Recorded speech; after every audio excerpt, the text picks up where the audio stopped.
ఉప ముఖ్యమంత్రిగా కడియం శ్రీహరి బాధ్యతలు చేపట్టారు. అవినీతికి తావులేని రీతిలో విద్యాశాఖని తీర్చిదిద్దుతామని అన్నారు ఆయన. కేజీ టు పీజీ ఉచిత విద్యకే తమ ప్రభుత్వం కట్టుబడిందన్నారు. విద్యారంగంలో తెలంగాణని దేశానికి ఆదర్శప్రాయంగా తీర్చిదిద్దుతామన్నారు కడియం.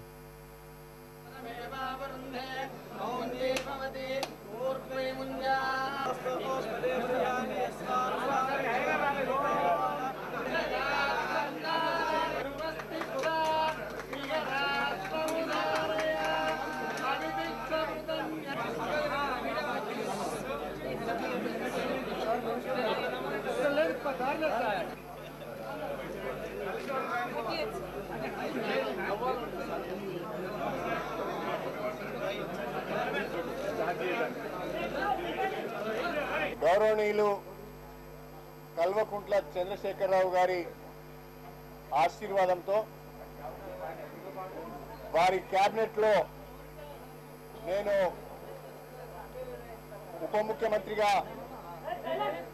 ఈరోజు పదవీ బాధ్యతలు చేపట్టడం జరిగింది. ఈ అవకాశం కల్పించిన నాపై ఎంతో నమ్మకంతో విశ్వాసంతో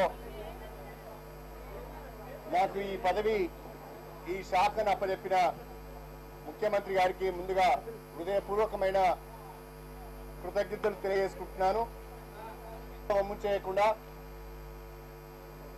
అవినీతి అక్రమాలకు అవకాశం ఇవ్వకుండా పార్టీకి ప్రభుత్వానికి మంచి పేరు తెచ్చే విధంగా నేను కష్టపడి పనిచేస్తాను.